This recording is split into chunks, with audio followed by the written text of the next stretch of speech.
whole different.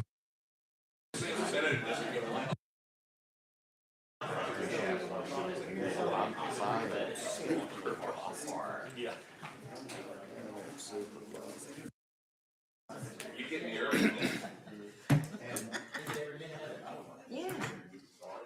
What's that? Oh. I guess that's a no. A negative. It's a negative recommendation. Negative recommendation.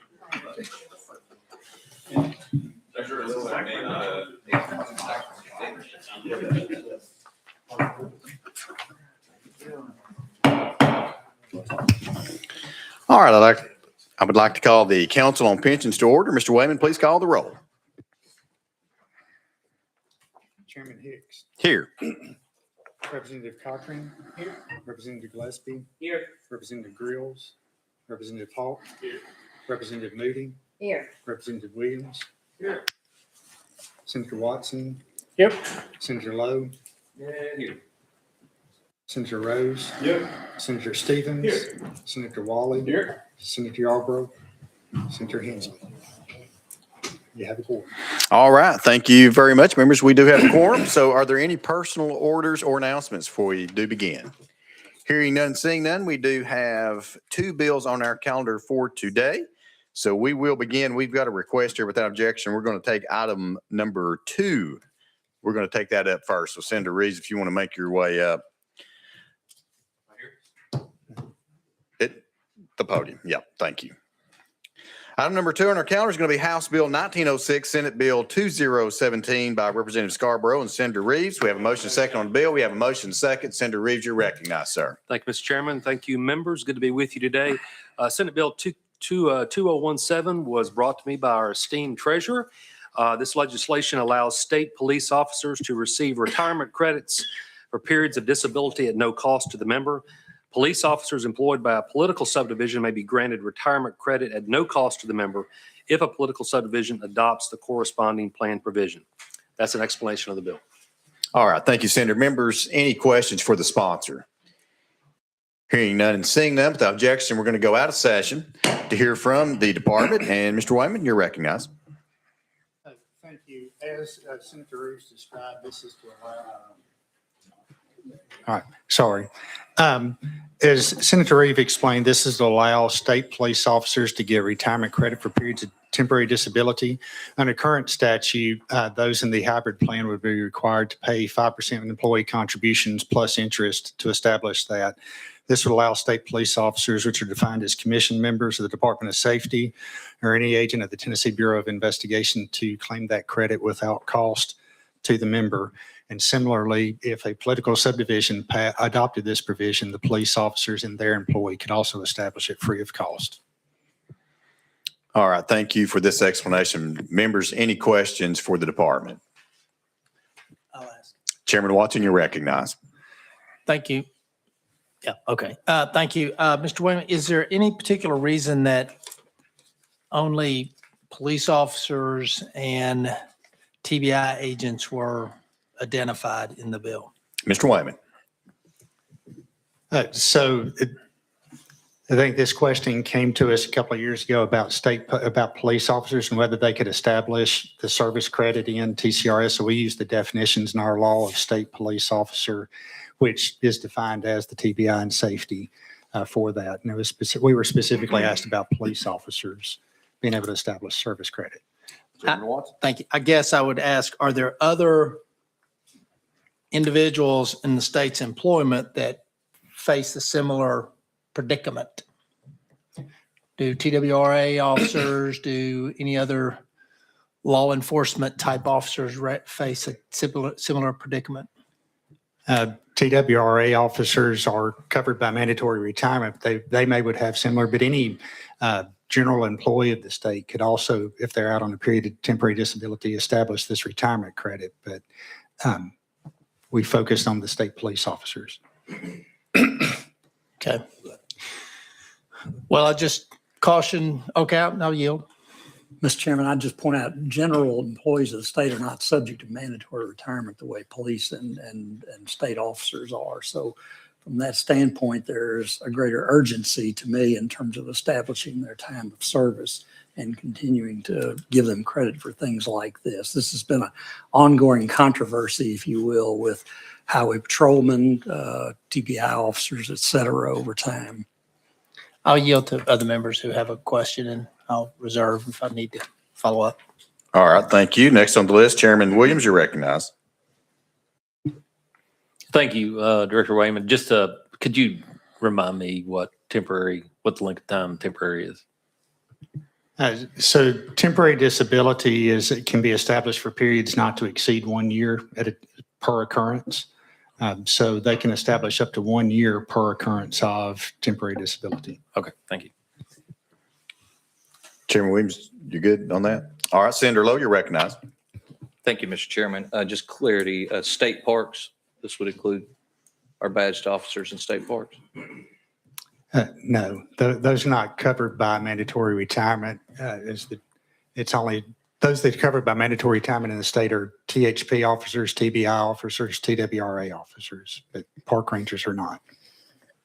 Chairman Watson, you're recognized. And I'll close on this. So I guess are the TWRA officers included in if the question or the reason for the bill is mandatory retirement, are the TWRA officers included in it? And if not, why not? Currently, as the legislation is drafted, it would not include the TWRA officers. Chairman Watson? I'll yield. Mr. Chairman, I forgot to just point out, it was our intent to cover those officers who are subject to mandatory retirement. And as has been pointed out here, the park officers are not covered by mandatory retirement currently. And again, that's the reason that we made that differentiation. Well, Chairman Watson, you're recognized. but I'm not sure that the TWRA officers fall under the park. I think you're referring to park rangers versus TWRA. And we don't have to, I'm just making as the treasurer has often pointed out to us, be careful about selective inclusion, because ultimately selective inclusion becomes general inclusion. And the cost of this is relatively small. But I'm just wanting to clarify the reason for it, which is the mandatory retirement. So I think maybe not in this hearing, but moving forward, the sponsor ought to look at everybody who is subject to mandatory requirements, since that's the theory that is driving the reason for the legislation, and see what that looks like if we include all of those people and what that cost looks like. And maybe we can afford it, maybe we can't. But I would just urge members to consider that moving forward. All right, thank you. Further questions or comments for the department? Mr. Treasurer, you're recognized. Senator Lowe is seeking recognition, sir. Okay, Senator Lowe, you're recognized. Glasses are hanging a little low on that side, Chairman. So I'm trying to draw the distinction and rationale between mandatory retirement and disability. And the only thing I can really come up with is because if they were temporarily disabled in that year, that theoretically is a year that they wouldn't have in the bank of years that they would have been working. Is that, Right. am I getting that correctly? That's the essence of it. Thank you. That's all. All right, further questions for the department? All right, hearing none, seeing none, we're now going back into session. We're back in session. Any questions for the sponsor? If not, entertain. Senator Rose, you're recognized. Thank you, Mr. Chairman, and thank you for bringing this. As you chair the Ag Committee, I'm just curious if TWRA has been to you, if they know this is coming on, if they've expressed a desire to be included in this legislation. Senator Reeves, you're recognized. They have not at this point. And the bill was brought to me by the treasurer's office, and this bill's got a couple more stops along the way before it actually gets to the Senate floor. And I'm more than willing to consider adjusting this and amending it moving forward if we want to have discussions, including TWRA or other groups. Like I said, it's definitely becoming, Chairman Watson will be coming to you at the end. So we can work on this if we need to. Thank you. Leader Cochran, you're recognized. Thank you. And just for clarification, because I feel like the point's been made a couple of times that the purpose of this was to capture those who are affected by mandatory retirement. I know that's the fourth time we've said it, but Tell us one more time, Mr. Treasurer, if you don't mind, why that group was focused on. Why would it be important maybe to extend this to that specific group, which does not include TWRA? Why would it be important to extend to that specific group and maybe not include others? I think maybe just a little bit of clarity on that one point. All right, hold on. Without objection, we'll go out of session. We're out of session, Mr. Treasurer. I would just point out, as Senator Lowe ably said, there's a bank of years that a mandatory retirement officer has that he or she is going to have when they reach age 60, which is the mandatory retirement age. And to take a year away from that, if you can't have credit for these TTD time, is a more serious matter than even, to me, a general employee of the state or other non-mandatory retirement officer who can stay on longer. You know, these mandatory retirement officers, they don't automatically get to stay on for even the 2 additional years when they can go on administrative duty for the most part. That's up to their commanders and all the rest. And this has been a recurring issue or theme, if you will, with these mandatory retirement officers for a long time. And the department felt, and I felt, it was time to try to deal with this problem and move forward. It would, as Senator Watson pointed out, we have to be very careful about starting the ball rolling downhill on expanding a benefit like this. And it's my intention that we as the department would not support changing it for other areas that are not mandatory retirement areas, you know. Leader Cochran, you recognize. I was just going to say, I think that makes a lot of sense. And I just want, just for the record, I just wanted that point of clarity just one more time. I appreciate that. Thank you. All right, thank you. Any other questions for the department?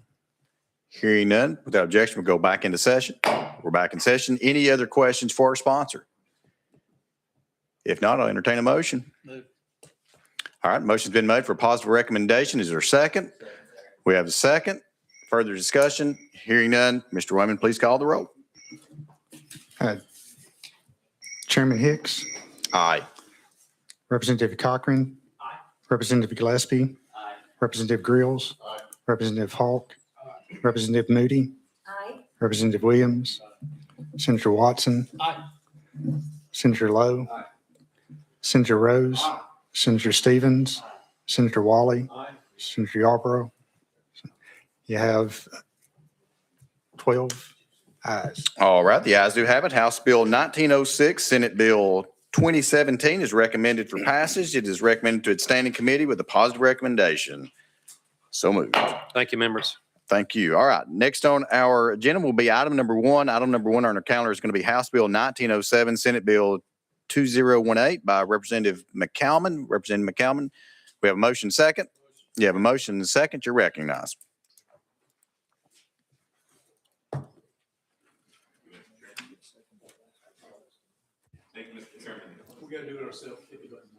That makes more sense. Thank you, Mr. Chairman and members. First-time presenter in this council, long-time listener.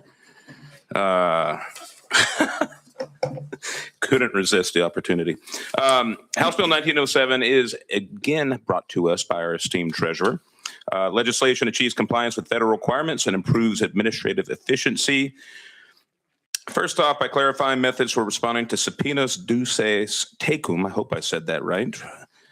2, refining the process for issuing final benefit payments. And 3, extends the remedy for retirees that return to service without a bona fide separation. And with that, Mr. Chairman, I would stand ready for any questions there may be from the members. All right, thank you very much. Members, any questions to our sponsor? Hearing none, without objection, we'll go out of session to hear from the department. Mr. Wayman. Thank you. As was mentioned, this is a bill to help with how we respond to subpoena for records.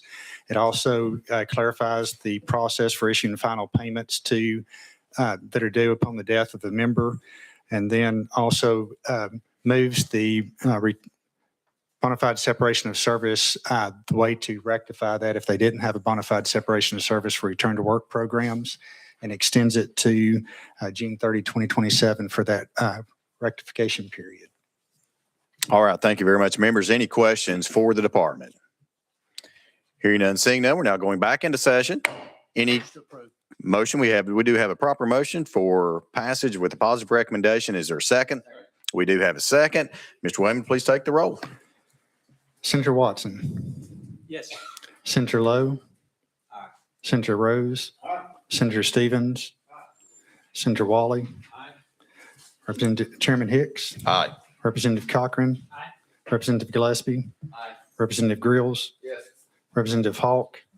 Representative Moody. Aye. Representative Williams. You have 12 ayes.